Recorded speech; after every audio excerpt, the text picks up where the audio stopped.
Hello दोस्तों, राधे राधे, जय Shri Krishna. Ruby लोकगीत में आप लोग के बहुत बहुत स्वागत है।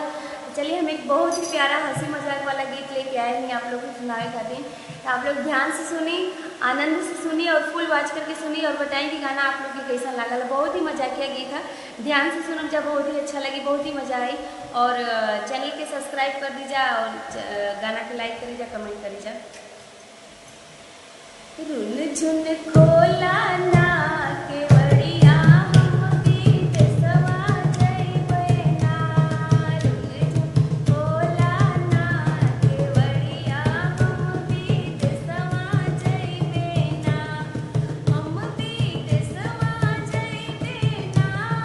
हम गीत सवा जइबे ना। रुन झुन खोला ना केवड़िया हम गीत सवा जइबे ना। रुन झुन खोला ना केवड़िया हम गीत सवा जइबे ना।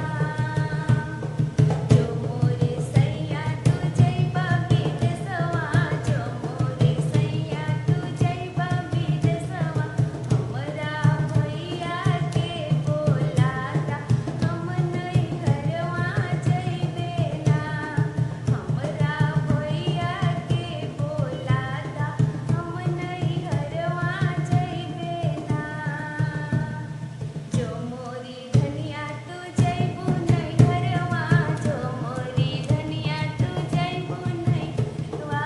जितना लागल बा रुपैया ओतना लेके जइहा ना। जितना लागल बा रुपैया ओतना लेके जइहा ना। रुन झुन खोला ना केवड़िया हम गीत सवा जइबे ना।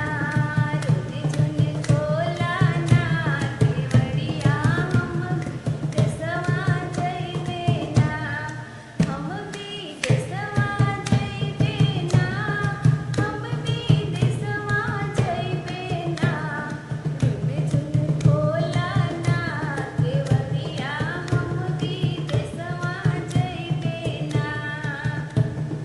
जो मोरे सैया तू लेबा रुपैया, जो मोरे सैया तू लेबा रुपैया। जैसन बाबा घरवा रहली ओइसन कइके दिहा ना। जैसन बाबा घरवा रहली ओइसन कइके दिहा ना। रुन झुन खोला ना केवड़िया हम गीत सवा जइबो ना। रुन झुन खोला ना केवड़िया हम गीत सवा जइबे ना। दोस्तों जरूर बताइए जो गाना आप लोग के कैसन लागल है।